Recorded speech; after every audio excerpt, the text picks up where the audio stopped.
I once heard a man describe his wife. The moment I saw her, I was captivated by her beauty and couldn't resist. The moment she spoke, I knew someone had beat me to it. That was my Samantha, as stupid as she was beautiful. I met Sam when she was being fired for crashing my client's computer network by downloading a cute kitty video. Unfortunately, said kitty was actually a vicious malware lioness in disguise. She looked like she needed a friend, so I offered to carry the box containing her personal property as the head of security escorted her off the premises. Okay, I admit I thought I would have no trouble getting into her clothes if I befriended her. I soon learned she never wore any under her short skirts. Fast forward 6 months. Her childlike simplicity and unquenchable appetite for love won me over, and I asked her to move in with me. 6 months later, we were married. The night before our wedding, I took her arms and said, "I will be your champion, slaying dragons and breaching castles for your amusement. I pledge my eternal love and devotion." All I asked and demanded from her was absolute fidelity. "If you ever so much as kiss another man in a romantic way, our marriage is over. You will not get a second chance. No, I will destroy you and whoever was foolish enough to incur my wrath." "I love you and would never do that," Sam swore. The first 2 years of our marriage were so incredible, and all our friends were jealous. Sam excelled as a spoiled wife. She spent her days exercising or being pampered at the spa. We ate dinner out almost every night in Chicago's finest restaurants. I draped her magnificent body in designer clothes, suitably ornamented in the finest jewelry. I loved showing her off. Then one day she announced she was bored and wanted to get a job. Try as I might, I couldn't shake her determination. I even offered to stake her to her own business, a high-end boutique, anything she wanted. "No, I want to do this on my own," she answered. Much later, I learned 2 divorced friends from the health club had sowed the seeds of discontent in my wife. These bitter women had lost their husbands to younger women and took a perverted joy in ruining happy marriages. Week after week, they worked on Sam until they convinced her she was not being appreciated by me and the key to her freedom was getting a job so she would have her own money. So Sam set off into the workforce in search of a position that would complete her. Now, a beautiful woman wearing a $500 dress has no problem getting an interview. Her problem came when they asked her hard questions like, "What office skills do you possess?" After 3 months, she had been on dozens of interviews. However, no one had so much as called her back to say, "Sorry, we don't have a position for your unique skill set." At least that's what the form letter I send out to unqualified losers says. Then one afternoon, she came home so excited she could barely speak. She had been hired as a personal assistant. I asked her a few easy questions like who hired you and what your job responsibilities are. Sam forgot the company's name but was sure she could find it again. The only thing she remembered was the position involved travel. "With whom?" I asked. She rummaged through her $1,000 Gucci bag and found a business card. "There," she announced. "I'll be working for Andrew V. Carter and Associates." The card was a cheap rectangle of white cardstock with black ink. It had no color or graphics, just Andrew V. Carter, president, CEO, and a phone number. What a cheap jerk, I thought. And what exactly does Andrew V. Carter and Associates do? "It has something to do with importing, or was it exporting things?" she answered. I took my wife in my arms and looked her square in the eyes. "Samantha, I have a bad feeling about this. Let me check him out." That led to our first ever knockdown, drag-out argument. "You don't want me to succeed. You only want me to hang on your arm like a Barbie doll." Truth be told, that was really all she was qualified to do. Sam was as stubborn as could be. She dug in her heels and refused to listen to anything I had to say. She squared her jaw and glared at me. I knew that look meant she would take a beating rather than admit she was wrong. It tore my heart, but I said, "I hope it's not too late when you open your eyes to the truth." I discreetly had my investigators launch a full investigation of Carter. On Sunday evening, I received an email with a full dossier. Carter was a two-bit importer of knockoff products which they sold to dollar stores. A significant portion of their business was generated at regional trade shows, which is where Sam came in.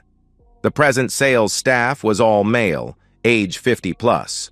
Sales were way down as Chinese manufacturers were cutting out the middlemen, jobbers as they were known in the trade, and selling directly. With a big trade show coming up in New York, Carter had met with his sales staff to brainstorm a solution. The future of the company hung on this show.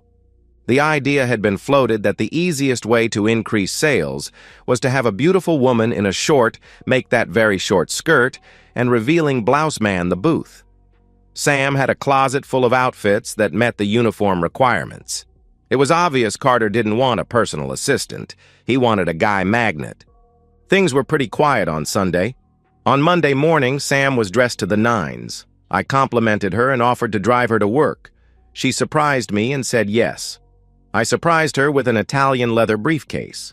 Sam accepted my gift with, "I'm going to do you proud." Carter's warehouse had definitely seen its better days. It was a rambling three-story building which, if it ever knew paint, was only a nodding acquaintance at best, and it was a long time ago. Even the sign was faded. Sam looked nervous as she surveyed the ramshackle building. After a couple of minutes, she leaned towards me and planted a kiss on my lips, an act which she had denied me since Friday. "I guess this is it." "I guess it is." "I'll pick you up at 5, I replied. She kissed me again and said, "I love you." "I love you too," I responded. That day dragged on forever. I was waiting at the end of the block for the clock to flash 5. When it did, I pulled up in front of the main entrance. A score of men wearing cheap suits walked out in a gaggle. That must be the sales force, I thought. A few minutes later, a handful of older women left. All were dressed for working in a warehouse. I waited 10 minutes before I entered the lobby. I could hear Sam laughing in the distance. I spied a bell on the receptionist's desk and rang it with vigor. My wife called out, "I'll be right out." The moment I met her new boss, I immediately recognized him as Lothario. The bastard didn't even extend his hand to shake mine. He just gave me a smarmy smile. The moment we pulled away, I warned my wife, "He watched you like a lion stalking a gazelle." "Don't be silly, he's just a good salesman. Always on," she answered. "Good salesman, I highly doubt it. The man wholesales knockoffs made by slave labor. He, like his products, appeals to the dregs of civilization." Sam didn't speak again until I pulled up at one of our favorite restaurants. Tuesday morning, Sam again dressed like she was going to a dance. When I asked her why she was so dressed up to work in a dilapidated warehouse, she announced she knew how to get to work and would be driving herself. She walked out without answering my question or kissing me goodbye. That evening, she came home excited after a day learning their product line. She even had a bag full of junk.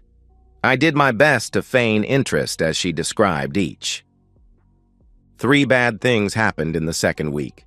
Sam, still overdressing, began going to lunch with Carter so they could discuss the product line. She also started to work late with him to prepare for the New York trade show. The last straw was she stopped answering my phone when I called because they were too busy with work. The storm hit the house on Thursday when Sam came home a few minutes before 10.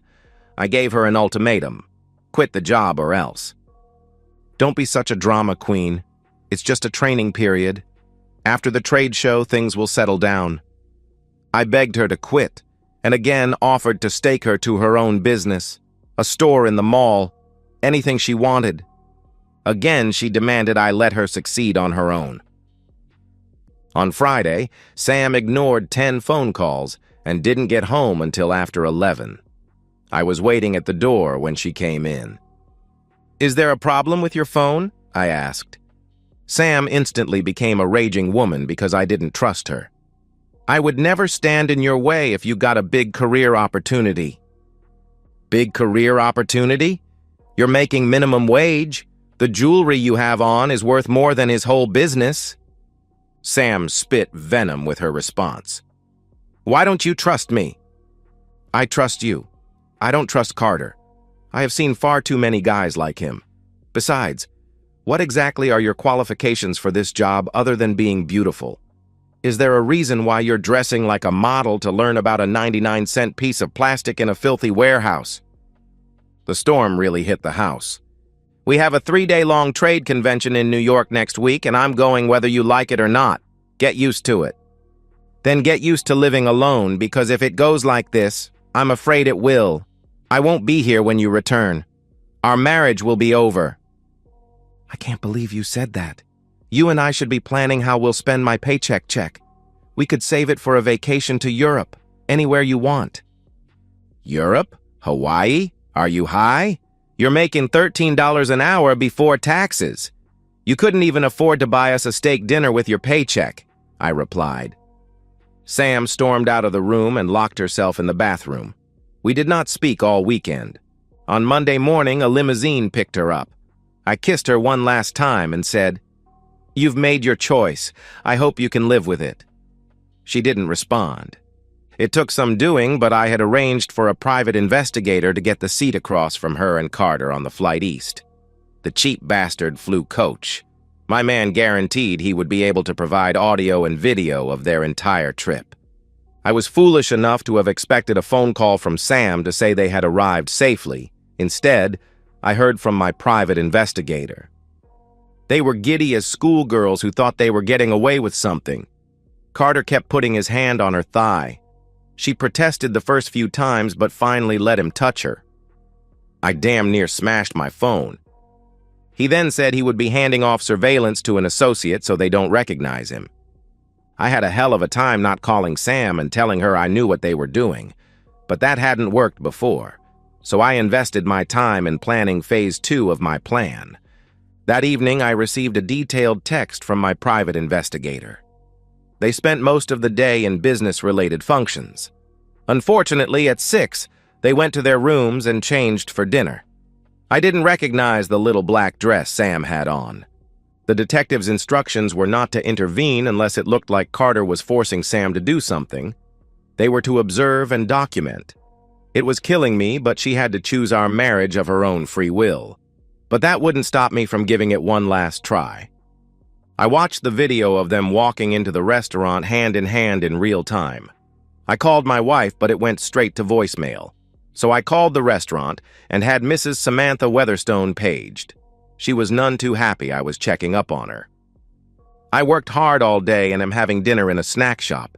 You have some nerve calling me to check up," she answered. "Well, maybe if you had answered any of my calls or texts, I wouldn't have to track you down. Samantha, I love you more than life itself. That is why I'm giving you a last chance to save our marriage. I know you're not eating in a snack shop. This is the first time you've ever lied to me, and I'm willing to forgive you if you tell Carter you quit. There will be a first-class ticket waiting for you at the airport. Please, if you love me, if our marriage..." The phone went dead. My wife had hung up on me. On us. My private investigator streamed me a video of Sam drinking with Carter.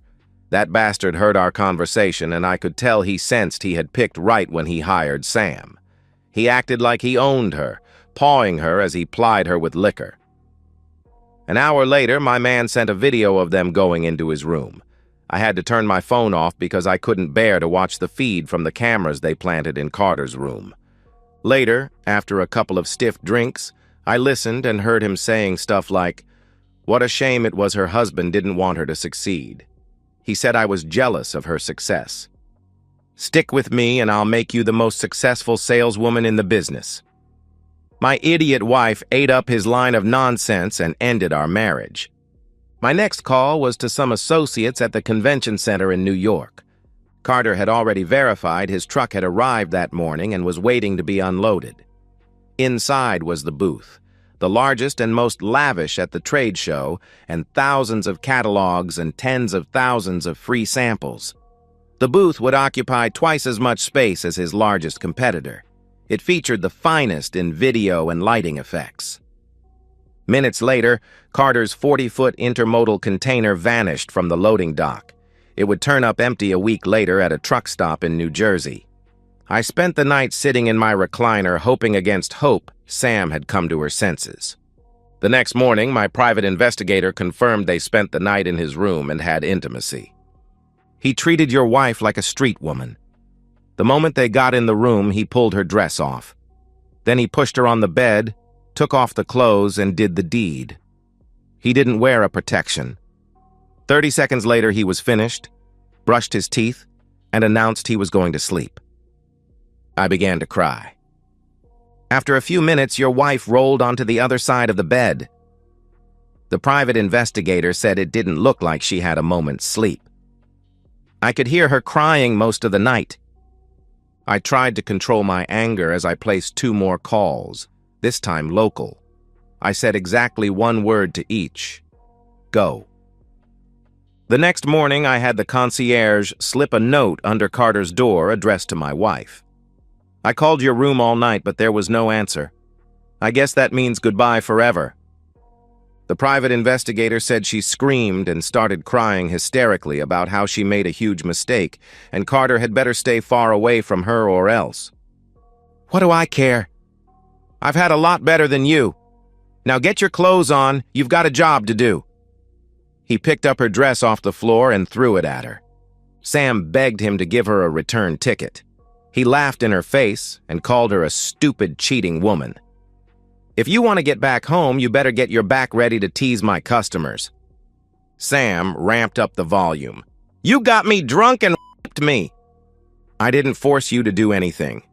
If you call the police, they'll take one look at how you were dressed and know you're a cheating woman. Their conversation was interrupted by a knock at the door. It was one of the salesmen. Sam grabbed her dress and scurried into the bathroom. Carter opened the door naked, holding Sam's clothes. He wanted to make sure Angelo knew he had scored. Boss, we've got a big problem. I was in the convention hall checking out our space, but nothing was there. What do you mean nothing was there? Carter asked. I mean nothing. The booth isn't there. None of the boxes. No samples. Nothing. I talked to a guy at the dock and he said the truck wasn't there. Carter turned pure white. All he could manage to say was, damn. It took a while for Sam to compose herself enough to call me.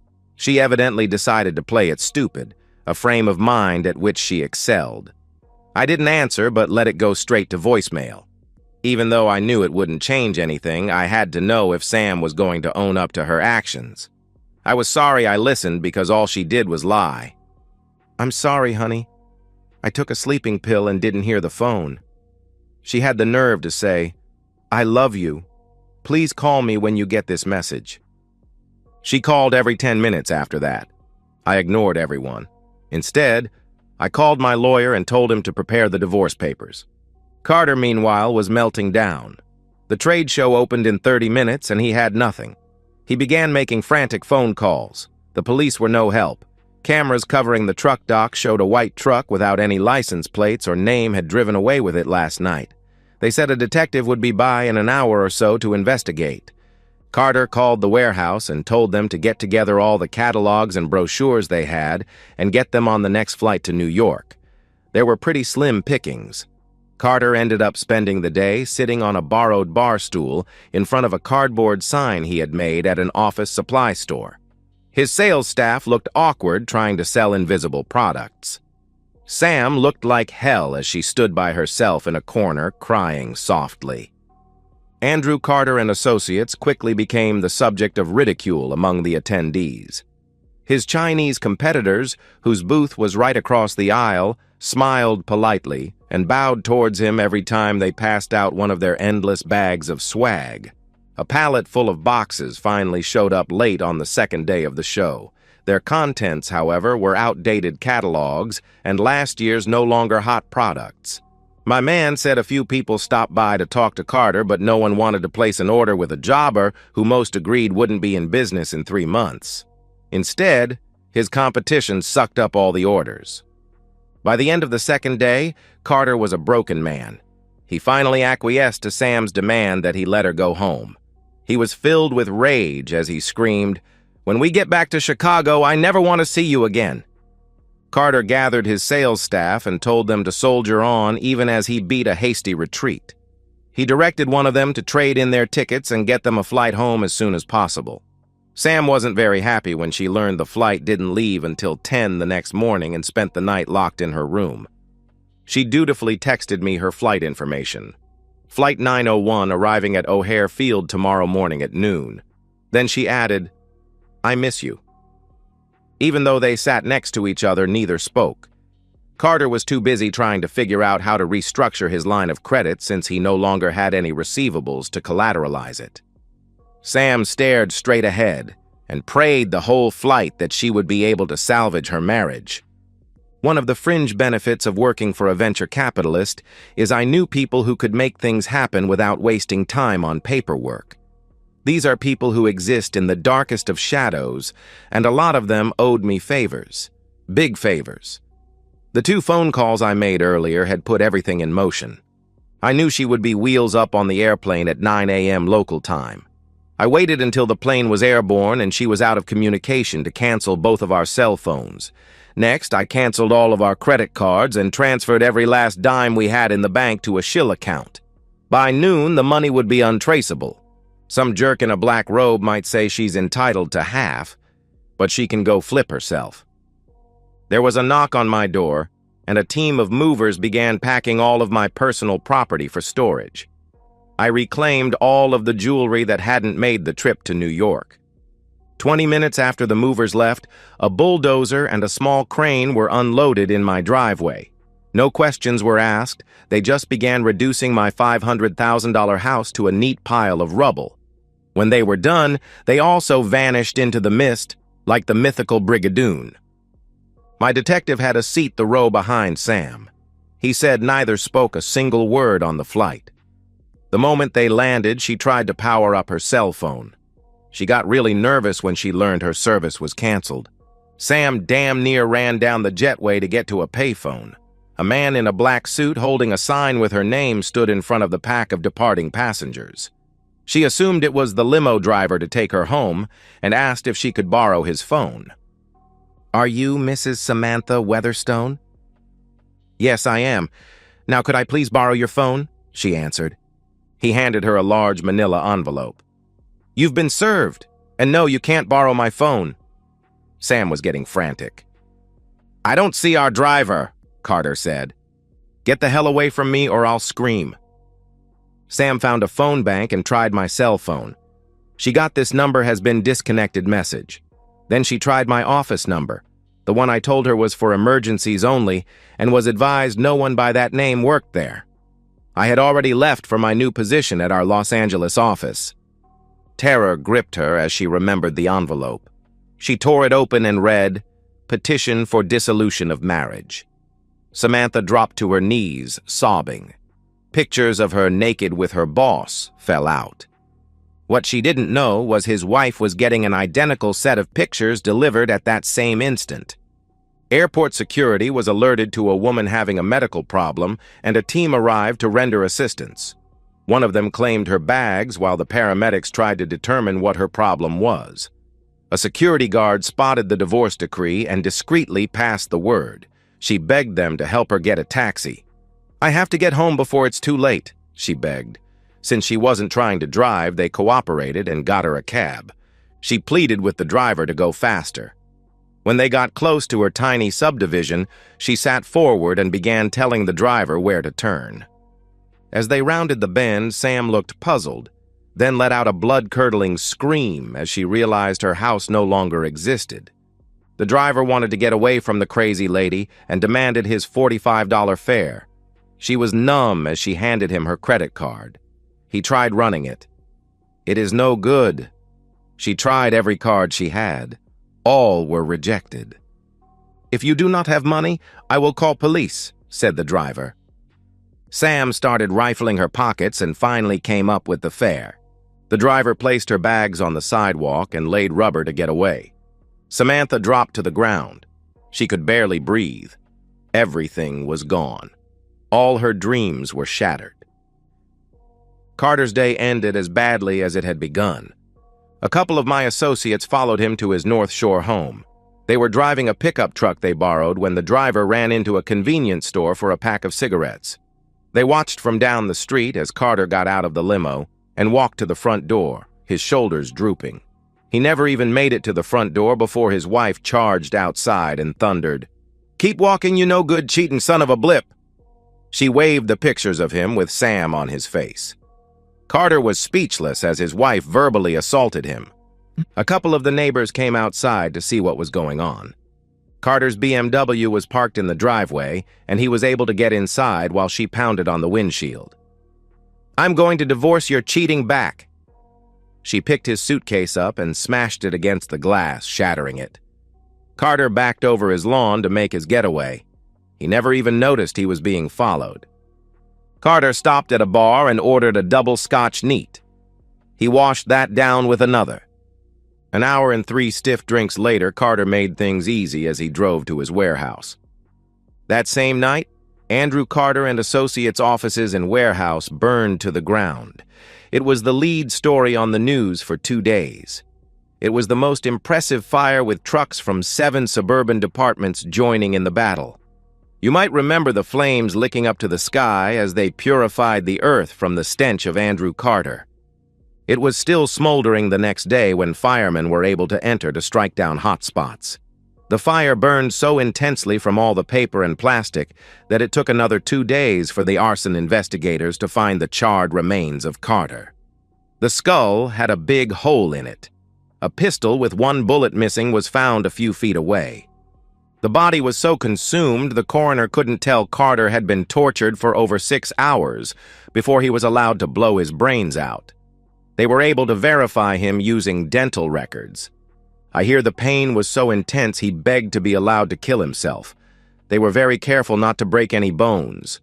But boy, did they inflict pain with a propane blowtorch, melting his flesh off the bone. The coroner's inquest panel ruled his death a suicide. Their sequence of events said he was despondent over the missing truck and complete failure at the trade show, followed by his wife throwing him out for having an affair. Then he got drunk, turned off the sprinkler system, and set fire to his warehouse. As the flames approached his office, he placed a gun barrel in his mouth and committed suicide. The insurance company also had a team of arson investigators combing through what little was left of the sprawling building. Their colleagues in forensic accounting verified Carter's loan would have been called and pursued their investigation as an arson-for-profit fire. Eventually, they denied his widow's insurance claim. Because one man couldn't keep his pants closed, his wife and children lost their homes, 20 people lost their jobs, and I lost the only woman I ever loved. As for the 2 witches who caused all this sadness, I was assured they would never cause anyone trouble again. And that's the end of today's story. If you enjoyed it, please give this video a thumbs up and drop a comment below. Your support helps the algorithm push my content further. If you're new to the channel, don't forget to hit that subscribe button. It really helps me keep creating more stories for you. Thanks for watching, and I'll see you in the next one. I used to believe in forever. I used to believe in the promises we make when we're standing at altars, surrounded by flowers and hope, and the foolish certainty that love conquers all. My name is Andrew Martinez. I'm 33 years old, and I've spent the last 5 years learning that some promises are just pretty lies, wrapped in white silk. Rachel and I met on one of those dating apps that promise to find your soulmate through algorithms and shared interests. She was 25 then, with honey blonde hair that caught the light and a laugh that made me forget whatever clever opening line I'd been rehearsing. We both loved those cooking competition shows where chefs create miracles under pressure, and we'd spend hours debating whether Gordon Ramsay was actually mean or just passionate. We both dreamed of beach vacations where the biggest decision was whether to have another piña colada. For 2 years, it felt effortless. Date nights turned into long weekends. Long weekends turned into shared keys and toothbrushes left on bathroom counters. She'd curl up against me during scary movies, and I'd make her coffee exactly how she liked it. 2 sugars, splash of vanilla creamer. When I proposed at sunset on Malibu Beach, the same place we'd had our 3rd date, she cried real tears. I thought they were tears of joy. Our wedding was everything she'd dreamed of. a small vineyard in Napa Valley. String lights draped between olive trees, her grandmother's pearl necklace gleaming against her collarbone. Rachel looked radiant in her dress, the kind of beautiful that makes men write terrible poetry and empty their bank accounts. I remember thinking as she walked down that makeshift aisle that I was the luckiest bastard alive. I'd found my person, my partner, my forever. The prenup conversation happened 3 months before the wedding, right when we were deep in the chaos of seating charts and flower arrangements and all the little details that somehow matter enormously when you're planning the best day of your life. Rachel brought it up over dinner at our favorite Italian place, sliding the idea across the table like she was discussing weekend plans. "I think we should get a prenup," she said casually, twirling pasta around her fork. I almost laughed.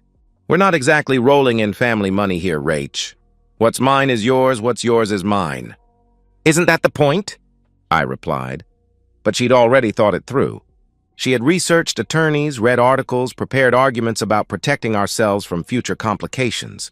"It's not about the money," she insisted. "It's about clarity, about making sure we're choosing each other for the right reasons." 2 weeks later, we sat in Attorney Samuel's office on the 15th floor of a downtown building, surrounded by mahogany paneling and leather chairs that probably cost more than my car. Rachel looked confident, prepared, like she was signing a business contract instead of defining the terms of our love. The document was thick, full of legal language that Samuel explained in careful detail. Most of it was standard stuff: division of assets, debt responsibility, inheritance protections. But one clause stood out, printed in stark black text that would later burn itself into my memory. In the event of proven adultery by either party, the unfaithful spouse forfeits all claims to marital assets, alimony, and property acquired during the marriage. I signed without hesitation. Hell, I almost felt proud of Rachel for thinking ahead, for being practical about something I'd never considered. I'd never cheat anyway, I told her as the ink dried on our signatures. She smiled and reached for my hand across that polished conference table. "Me neither," she replied. "That's why it's easy to agree to." After the wedding, we settled into a life that seemed perfectly balanced. I worked my way up at Caldwell Financial Consulting, managing client portfolios and building toward partnership. Rachel quit her receptionist job at the dental office and focused on making our house a home. We'd agreed to wait on kids, establish our careers first, travel while we were young, build something solid before adding to it. Our Bahamas honeymoon was everything we'd dreamed of. White sand beaches that stretched for miles, water so blue it looked fake, sunset dinners where we held hands across candlelit tables and talked about our future. We'd made it work. We'd built something real. I should have paid more attention to why she wanted that prenup so badly. But I was in love, and love makes you stupid. Love makes you sign documents without questioning motives. Love makes you trust completely, even when trust is the most dangerous thing you can give away. I was about to learn that lesson in the cruelest way possible. 3 months ago, everything changed with a phone call from my boss. "Andrew, we're promoting you to senior regional manager," he announced. The words I'd been working toward for 5 years, the recognition I'd earned through late nights, and weekend calls, and slowly building a reputation as the guy who could close impossible deals. The promotion came with a significant pay increase, enough to finally renovate our kitchen, maybe take that European vacation Rachel had been dreaming about. But it also came with travel requirements that made my stomach clench with unexpected anxiety. 3 to 4 days, once or twice monthly, visiting clients across the region. Seattle, Atlanta, Denver, Chicago, cities I'd only seen through airport windows. I brought it up over dinner that night. Chinese takeout spread across our dining room table. The promotion news sitting heavy between us like an uninvited guest. "The money's incredible," I said, trying to focus on the positive. "We could finally gut that kitchen, get the marble countertops you wanted." Rachel's face lit up in a way that surprised me. "Andrew, that's amazing!" she exclaimed. "You've worked so hard for this." She reached across the table and squeezed my hand. "You deserve this promotion. Don't you dare feel guilty about the travel." Her enthusiasm felt genuine, warm, supportive. I kissed her forehead across the table, grateful to have a partner who understood ambition, who celebrated my success without resentment or worry. "You sure you'll be okay with me gone so much?" I asked. "I'll miss you," she said, and her smile looked so sincere I felt foolish for even asking. "But this is your career, our future. I'll be fine." The first trip to Atlanta was exactly what I expected. 3 days of client meetings in sterile conference rooms, lonely dinners at expensive steakhouses where I ate overpriced salmon while checking emails. I called Rachel every night, texted throughout the day, maintaining the connection across the distance. She seemed engaged, interested in my meetings, telling me about her days, lunch with her friend Melissa, organizing the guest bedroom closet, catching up on our cooking shows without me. "Don't feel bad about missing Hell's Kitchen," she laughed during our second night call. "I'm recording everything so we can watch together when you get back." Boston was more of the same. 3 days of presentations and client dinners and hotel rooms that all looked identical. Beige walls, generic art, windows that didn't open.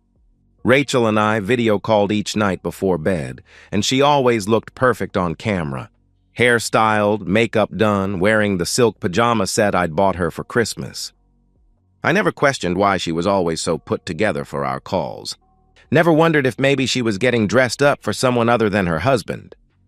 The third trip to Denver was when I first noticed something subtle, something that should have triggered every alarm in my head, but instead floated past like background noise. Rachel seemed almost encouraging about the travel, more enthusiastic than a wife should be about her husband's absence. "You should stay an extra day if you need to," she suggested while helping me pack. "Don't rush back on my account. Give yourself time to actually close that Miller contract." I found it odd, but dismissed it as her being supportive, understanding the pressure I was under. Rachel had always been considerate that way, putting my career needs before her own preferences. I kissed her goodbye at the door, my suitcase in one hand, coffee mug in the other, feeling grateful for a wife who made sacrifice look so easy. The routine became familiar. Airport goodbyes where Rachel would kiss me and tell me to be safe. Hotel check-ins in cities that all started blending together. Client dinners where I smiled and nodded while thinking about getting home. I'd video call Rachel every night before bed, and she'd be there on my phone screen, perfectly framed, perfectly composed, asking about my day and telling me about hers. She was always available for our scheduled calls, but increasingly unavailable for spontaneous ones.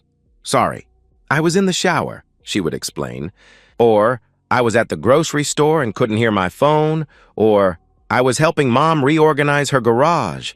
Always reasonable explanations. Always delivered with a smile that looked so genuine I felt guilty for even noticing the pattern. I started noticing other things too, small changes that felt positive at the time. Rachel had started paying more attention to her appearance. New lingerie I'd find in the laundry, yoga classes she'd mentioned joining, a gym membership she'd gotten to stay busy while you're traveling. She looked incredible, glowing with a confidence that I stupidly attributed to our financial success and the stability my promotion provided. The fourth trip to Chicago was supposed to be routine. 3 days. Major contract negotiation with Brennan Industries. Home by Friday night with hopefully the biggest deal of my career locked down. But Monday night, my client Jim Brennan called me in my hotel room, his voice heavy with exhaustion. "Andrew, I'm sorry, but my father had a heart attack this morning," he said wearily. "I'm flying to Tampa tonight. We'll have to postpone until next month." Suddenly, I had a chance to surprise my wife, to come home 2 days early and maybe take her out for a celebration dinner. Maybe start working on that kitchen renovation we'd been planning. I booked the first flight home Tuesday morning, grinning in the cab as I imagined her face when I walked through our front door. I wish to God I'd stayed in that hotel room. I wish I'd never heard of the Brennan account. I wish I'd been a failure at my job and never earned that promotion. Because sometimes the best opportunities lead to the worst discoveries. And the surprise you plan becomes the nightmare you can't escape. The silver BMW in my driveway hit me like a physical blow. I sat in the taxi, staring at that unfamiliar car parked where only Rachel's Honda and my Ford usually sat, and felt something cold and terrible unfold in my chest. 9:30 in the morning on a Tuesday, and there was a strange car in my driveway. Rachel didn't have friends who drove BMWs. Rachel didn't have friends who visited on Tuesday mornings when she thought I was 3 states away. "This the right address?" the taxi driver asked, looking between me and the house. "Yeah," I answered, my voice sounding strange, distant. "Yeah, this is right." I paid him with hands that trembled slightly, grabbed my bag, and stood on the sidewalk staring at my own home like it was a crime scene. Because maybe it was. Maybe it had been for months, and I was just the last person to figure it out. I could have walked through the front door. I could have called out, "Honey, I'm home," and watched whatever was happening implode in real time. But something calculating took over. Something that understood the importance of witnesses and evidence and making sure the truth couldn't be twisted later. I called David Hayes, Rachel's father, from my cell phone while standing in my own driveway. "Andrew, is everything okay?" He answered immediately, his voice carrying immediate concern. David had always liked me, treated me like the son he'd never had. "I'm not sure," I replied, letting genuine worry color my voice. "I came home early from Chicago and Rachel's not answering her phone. There's a car in our driveway I don't recognize and I'm hearing strange noises from inside." "What kind of strange noises?" he asked. "I don't know.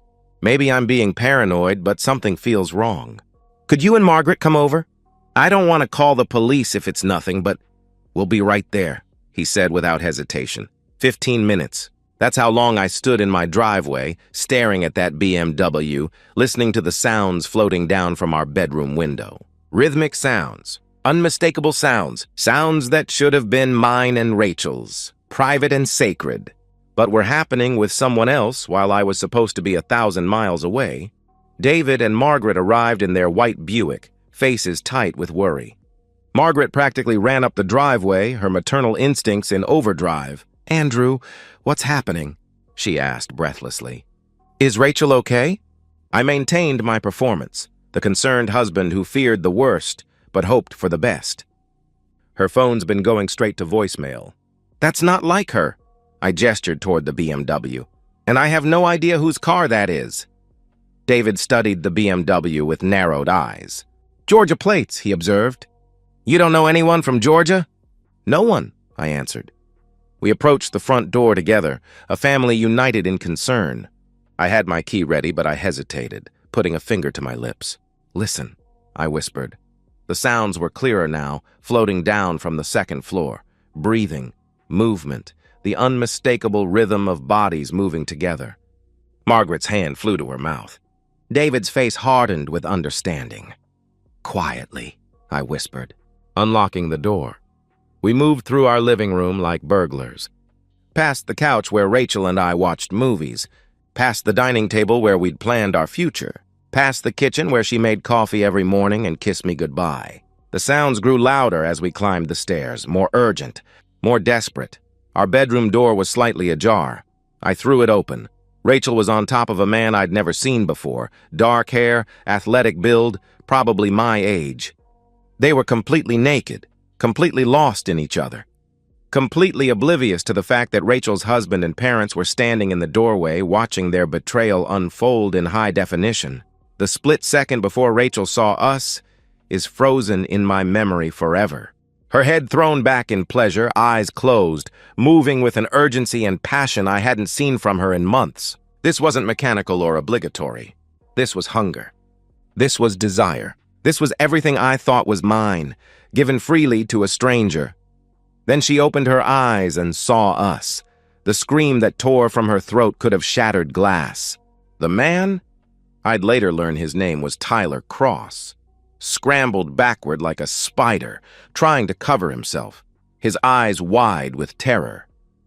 Rachel grabbed for the sheet, for her robe, for anything to hide what we'd already seen. But I was done hiding, done pretending, done playing the fool. I crossed the room in 3 steps, grabbed Tyler by his hair and yanked him off my wife and out of my bed. He was soft, panic-weak, stumbling naked across my bedroom floor. I drove my fist into his jaw with every ounce of rage I'd been building for months without knowing it. Tyler crashed into our dresser, family photos scattering to the floor, including our wedding picture. David was right behind me, grabbing Tyler's arm, driving a knee into his ribs. "You son of a bitch," David shouted. "In my daughter's house." Meanwhile, Margaret turned on Rachel with a fury I'd never seen from the gentle woman who'd taught Sunday school for 20 years. Rachel was struggling into her robe, sobbing, trying to speak, and Margaret slapped her hard across the face. "How could you?" Margaret demanded. "How could you do this to Andrew?" "To your marriage?" "Mom, please, you don't understand," Rachel began. Margaret slapped her again, harder. "I understand perfectly," she snapped. "You're a cheating witch." David and I dragged Tyler down the stairs, his feet barely touching the ground, his naked body pathetic and vulnerable. We threw him out the front door onto the driveway, where he crawled toward his BMW, sobbing, trying to cover himself with his hands. "If I see you on my street again," David shouted after him, "I'll kill you myself." Tyler drove away naked, his clothes still scattered across my bedroom floor. When we returned inside, Rachel sat on our couch wearing only her robe, mascara streaking down her cheeks, hands shaking. Margaret stood over her like an avenging angel. "Please," Rachel whispered. "Please, let me explain." "Explain what?" I asked, my voice deadly calm. "Explain how you've been f***ing another man in our bed while I've been working to support you? Explain how you encouraged my travel so you could have more time with him? Explain which part, Rachel?" She tried to reach for me. I stepped back like she was radioactive. "It was a mistake," she said desperately. "It just happened. I was lonely and—" "Stop," David commanded, his voice cutting through her excuses. "Just stop." Margaret looked at her daughter with disgust. "You're not coming to our house," she declared. "Mom," Rachel started. "You're not our daughter anymore," Margaret replied coldly. I walked to the front door and opened it. "Get out," I ordered. Rachel looked between her parents and me, desperate, realizing that she had nowhere to go. "No one to run to, no safety net to catch her fall. Where am I supposed to go?" she asked. "Not my problem," I answered. David and I physically lifted her from the couch and walked her to the door. She was still in her robe, still crying, still begging for forgiveness that wasn't coming. We set her on the front lawn and went back inside. I locked the door behind us.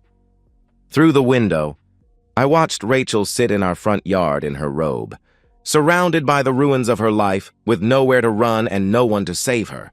Then I called my attorney. The prenup Rachel had insisted on was about to destroy her completely. Funny how that works. The 60 days following that Tuesday morning played out like a perfectly orchestrated legal symphony, each movement building toward Rachel's complete and total destruction. My attorney, Patricia Goldman, had been practicing family law for 25 years. When I called her from my living room while Rachel sat crying on the front lawn, Patricia's voice carried the cool satisfaction of a professional who'd seen this scenario play out many times before. "Andrew, you said there were witnesses to the adultery?" she asked. "Her own parents saw everything," I confirmed. "Perfect," she replied. "File for divorce immediately. With parental testimony confirming adultery, that prenup becomes a nuclear weapon." Patricia wasn't wrong. Within a week, divorce papers were served to Rachel at the motel where she'd been staying since her parents refused to take her in. The prenup's adultery clause was airtight. Rachel would receive nothing. No claim to our house, no access to our joint savings, no alimony, no split of my retirement accounts or investment portfolio. 5 years of marriage, and she'd walk away with exactly what she'd brought into it. Nothing. Rachel tried to fight it, of course. She hired a lawyer named Bradley Taylor with money she'd borrowed from a friend, one of the few people who still returned her calls. Taylor was young, inexperienced, probably fresh out of law school and desperate for clients. During the preliminary hearing, he argued that the prenup was punitive, unfair, designed to trap his client in an impossible situation. Judge Vincent had heard it all before. "Your client signed this document voluntarily with legal representation present before the marriage occurred," he stated firmly. She was specifically advised about the adultery clause and its consequences. "The prenup is enforceable." Rachel's face crumpled when Vincent delivered his ruling. She looked across the courtroom at me with eyes that begged for mercy I no longer possessed. I felt nothing. No satisfaction, no anger, no pity, just cold, empty justice. The details of Rachel's downward spiral reached me through mutual acquaintances who seemed to think I'd want updates on my ex-wife's misery. I didn't ask for the information, but I didn't stop it either. Knowledge is power, and I was collecting both. Tyler Cross, her knight in shining BMW, had vanished completely. Rachel called him dozens of times that first week, sent text messages that went unanswered, even showed up at his apartment building only to learn he'd broken his lease and moved out of state. Tyler had been looking for a fun affair with a bored housewife, not a messy divorce and public humiliation.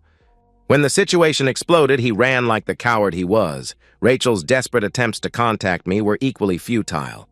Long emails appeared in my inbox, rambling apologies, promises that it had meant nothing, pleas for financial help, offers to do anything to earn my forgiveness.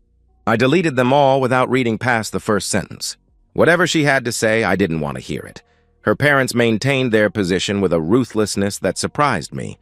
David and Margaret had built their reputation in our small community on traditional values, church attendance, and moral authority. Their daughter's public adultery had humiliated them beyond forgiveness. When Rachel called begging to come home, Margaret hung up on her.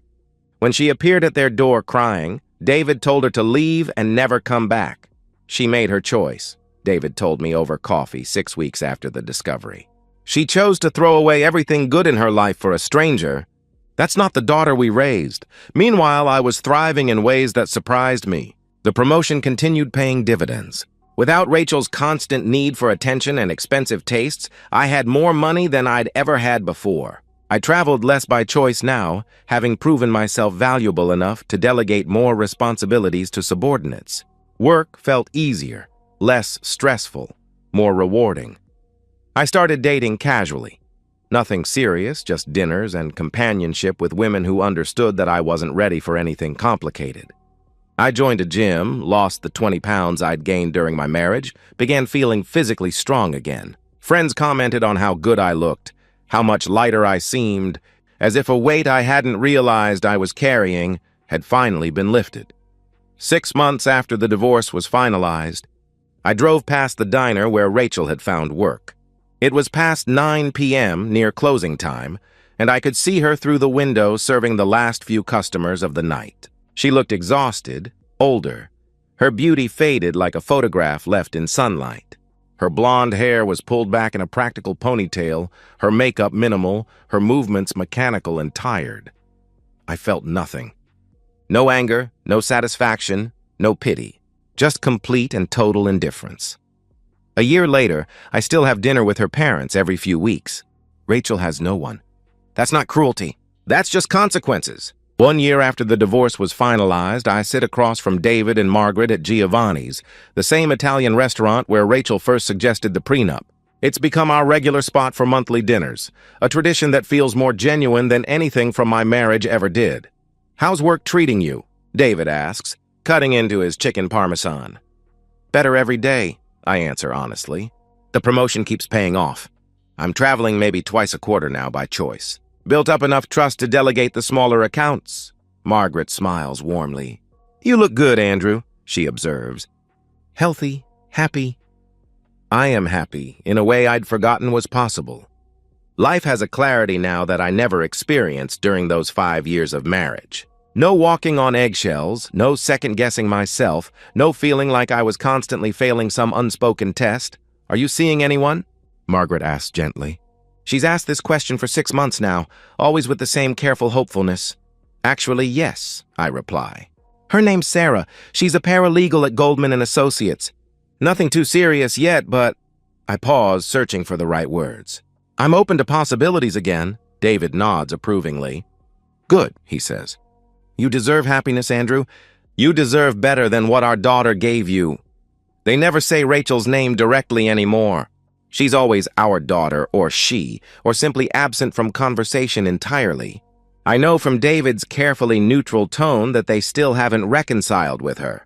Margaret's silence on the subject speaks volumes about wounds that haven't healed and forgiveness that isn't coming. I don't ask about Rachel anymore. I don't need to know how she's doing, where she's living, whether she's found someone new or remains alone with her choices. That part of my life is closed, sealed off like a room in a house I no longer visit. Later that evening, I sit on my renovated deck with a glass of good scotch, watching the sunset paint my backyard in shades of gold and amber. The kitchen renovation turned out perfectly. Marble countertops, custom cabinets, professional-grade appliances, everything Rachel had dreamed of, built after she was gone to enjoy it. Sometimes I think about the woman I thought I married. The one who laughed at my jokes, planned beach vacations, talked about our future with stars in her eyes. I wonder if she was ever real, or if I was just too in love to see the truth underneath the performance. I don't feel anger anymore. That burned out months ago, leaving only ash and acceptance. I don't feel satisfaction either. There's no joy in watching someone self-destruct, even someone who betrayed everything we'd built together. I feel peace. The kind of deep, settled peace that comes from surviving betrayal and discovering you're stronger than you thought. The prenup Rachel insisted on became the instrument of her own destruction, a perfect example of cosmic justice that I couldn't have planned if I'd tried. Some people say forgiveness sets you free. They're wrong. Boundaries set you free. Consequences set you free. I'm free because I refused to let her betrayal define me. She chose her path. I chose mine. And I'm finally at peace with that. And that's the end of today's story. If you enjoyed it, please give this video a thumbs up and drop a comment below. Your support helps the algorithm push my content further. If you're new to the channel, don't forget to hit that subscribe button. It really helps me keep creating more stories for you. Thanks for watching, and I'll see you in the next one.